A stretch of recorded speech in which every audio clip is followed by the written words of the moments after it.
മുല്ലപ്പെരിയാർ വിഷയത്തിൽ പരിഹാരം ആവശ്യപ്പെട്ട് ഇടുക്കി ചപ്പാത്തിൽ സർവ്വമത പ്രാർത്ഥനയും കൂട്ട ഉപവാസവും. മുല്ലപ്പെരിയാർ ഡാമിൽ ആശങ്ക വേണ്ടെന്ന് റവന്യൂ മന്ത്രി കെ രാജൻ പറഞ്ഞു.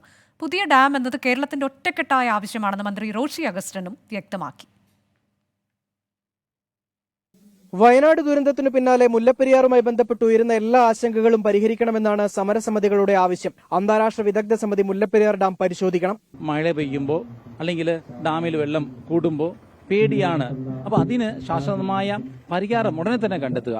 തമിഴ്നാടിനെ അപകീർത്തിപ്പെടുത്തുന്നതും മുല്ലപ്പെരിയാറുമായി ബന്ധപ്പെട്ട അനാവശ്യ പ്രചരണങ്ങളും ഒഴിവാക്കണമെന്ന് മുല്ലപ്പെരിയാർ സമരസമിതിയും ആവശ്യപ്പെട്ടു. ചില നവമാധ്യമങ്ങളിലൂടെ തമിഴ്നാടിനെ വിദ്വേഷമുണ്ടാക്കുന്ന രീതിയിലുള്ള അനാവശ്യ കമന്റുകൾ ദയവ് അത്തരത്തിലുള്ള കമന്റുകൾ ഒഴിവാക്കിക്കൊണ്ട് സുപ്രീം കോടതിയുടെ 14 വിധിയിൽ പറഞ്ഞിരിക്കുന്ന അമിക്കബിൾ സെറ്റിൽമെന്റ് ആ ഒരു സാഹചര്യത്തിന് പറ്റിയ ഒരു സാഹചര്യം ഇപ്പോൾ ഉരുത്തിരിഞ്ഞിട്ടുണ്ട്.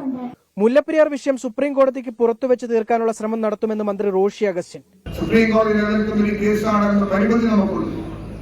എങ്കിലും ഔട്ട് ഓഫ് കോർട്ടിൽ ഇത്തരം ചർച്ചകൾ ഉയർന്നു വരുന്നത് ഈ വിഷയം പരിഹരിക്കേണ്ട ആവശ്യമായ നടപടിയിലേക്ക് പോകാൻ സഹായകമാകുമെന്ന് ഞാൻ കരുതുന്നു.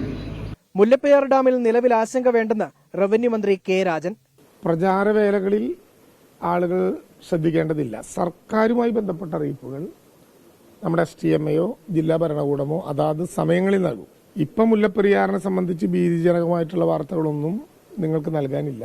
ഏതെങ്കിലും വിധത്തിലുള്ള അപകടം ഉണ്ടെങ്കിൽ നല്ല മുന്നൊരുക്കത്തോടു കൂടി ആ കാര്യങ്ങൾ ചെയ്യാൻ കഴിയും നമുക്ക്. 24 ഇടുക്കി.